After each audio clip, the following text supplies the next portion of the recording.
Bonjour.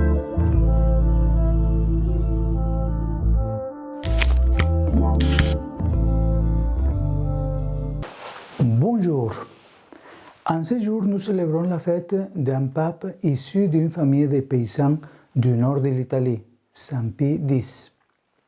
C'est lui qui permet aux enfants de communier après une bonne préparation catéchétique.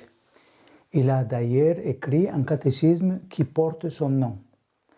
Il gouverne l'Église de 1903 à 1914, année de sa mort, un mois avant le déclenchement de la Première Guerre mondiale qu'il s'efforce d'éviter.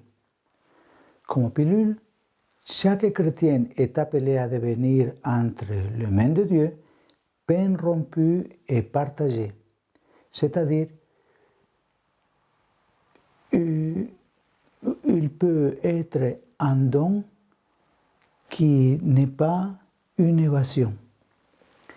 L'année sainte de rédemption que nous commencerons le 25 décembre doit être une année bien préparée par la prière de tous les chrétiens, encore plus en ce moment où il y a tant de mal dans le monde.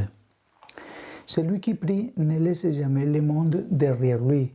Si la prière ne recueille pas les joies et les douleurs, les espérances et les angoisses de l'humanité, elle devient une activité décorative, une attitude superficielle de théâtre, une attitude intimiste. Nous avons tous besoin d'intériorité, de nous retirer dans un espace et dans un temps consacré à notre relation avec Dieu. Mais cela ne veut pas dire fuir la réalité.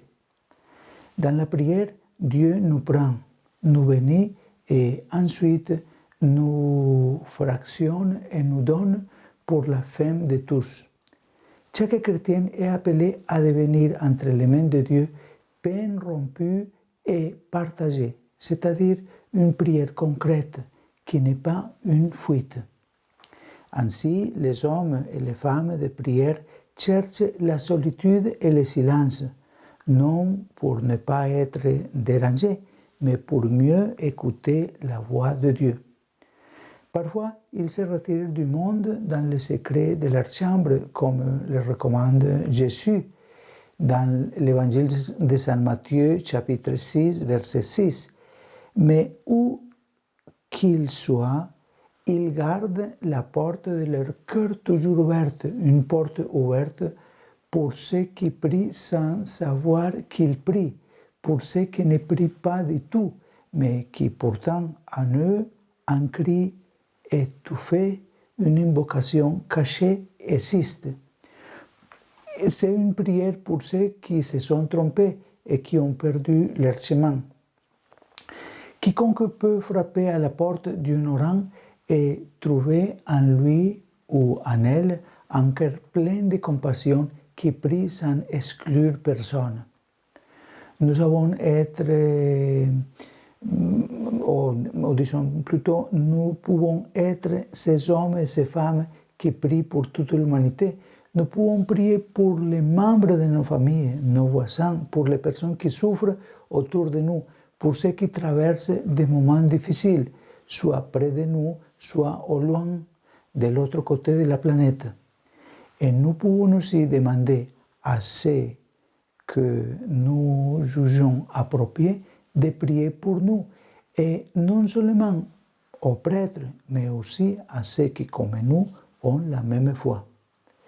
Que le Saint-Esprit nous aide à toujours prier et à être des intercesseurs en Jésus-Christ.